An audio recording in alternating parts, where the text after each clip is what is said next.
My name is Chris Allen Lee, and I'm here to show you what it's really like to run your own startup, work remotely, and try to balance life all at the same time.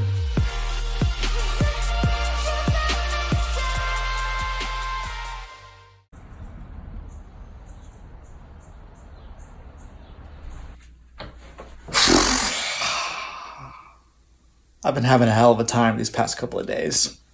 Over the weekend, I started getting these timeout errors for all of my clients' websites.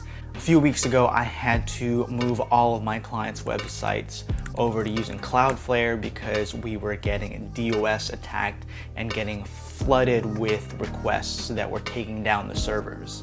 And since then, Cloudflare has been doing a good job protecting us from these DOS attacks. But for whatever reason, over the weekend, we just started getting these timeout errors that were coming from Cloudflare. And after about 12 hours of trying to figure it out, and with a lot of angry texts and emails and calls from my client, I just had to make the decision to move us off from Cloudflare. So far, that's fixed the problem of the timeouts. But it does leave us open to future DOS attacks like we were incurring previously. So that's not a good situation to be in. So that was my weekend, fighting fires and dealing with angry clients. Just another beautiful day working for yourself.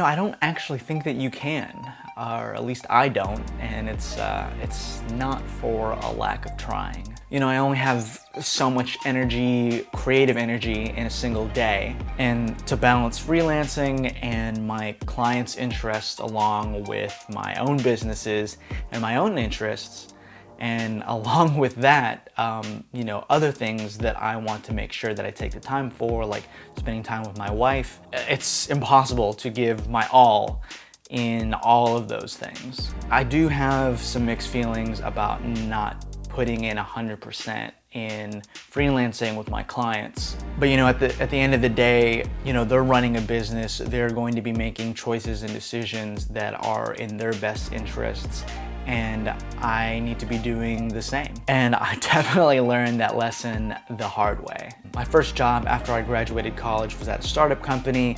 I was employee number 1, and I spent a lot of nights and a lot of weekends, a lot of blood, sweat, and tears into that startup. I was close to the investor, and I had a good relationship with my boss, who was the president of the company. And I worked there for 4 years.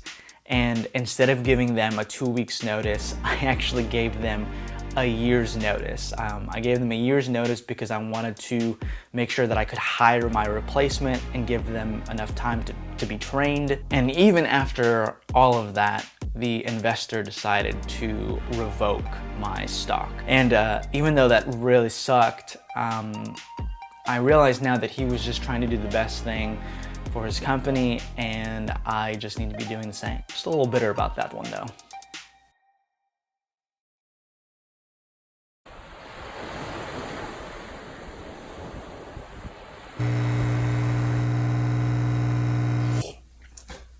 Now that the client emergency is over, I can finally get back to working on these slides for this Instagram business course that I've been working on. I'm actually about halfway finished through all of the modules, and I've actually been getting really good feedback from the slides that I've been previewing on Instagram stories. It's always really cool to show a work in progress and show people what I'm working on Instagram stories. Creates a little buzz, and then I can gauge how interested people are going to be in the product or whatever I'm working on. And people are definitely excited about this Instagram business course being released, so I really can't wait for it to be finished.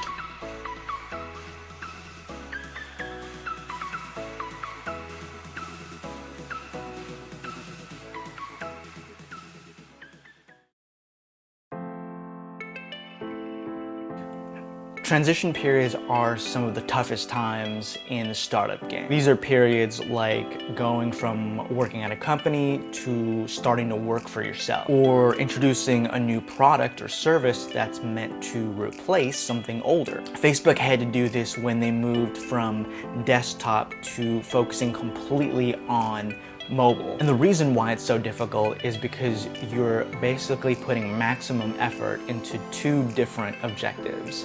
One of them is to maintain what's already working, and the second one is to grow or start something new. For me, I'm going through a transition period right now where I'm trying to move away from freelancing work and focusing mainly on SmartHash and making income through my own businesses.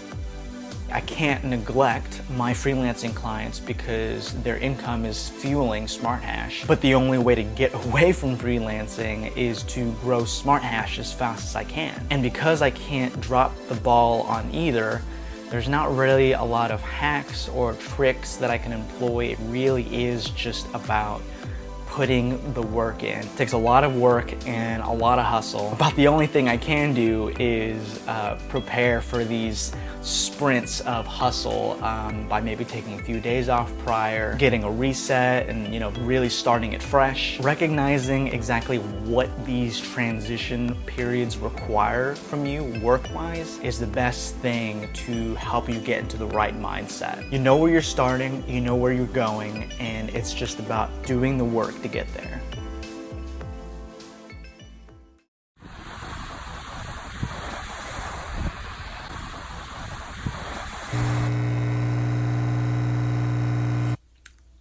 Speaking of transitions, the house is moving along quite nicely. We have a roof, and I love going and visiting the house every couple of days.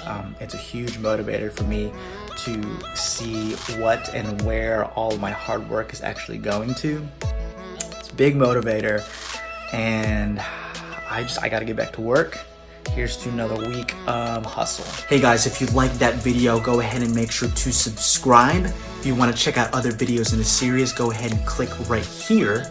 Or if you just want to support me, go ahead and click the link in the description. Try SmartHash for free, or shop Do What You Love for some cool merch.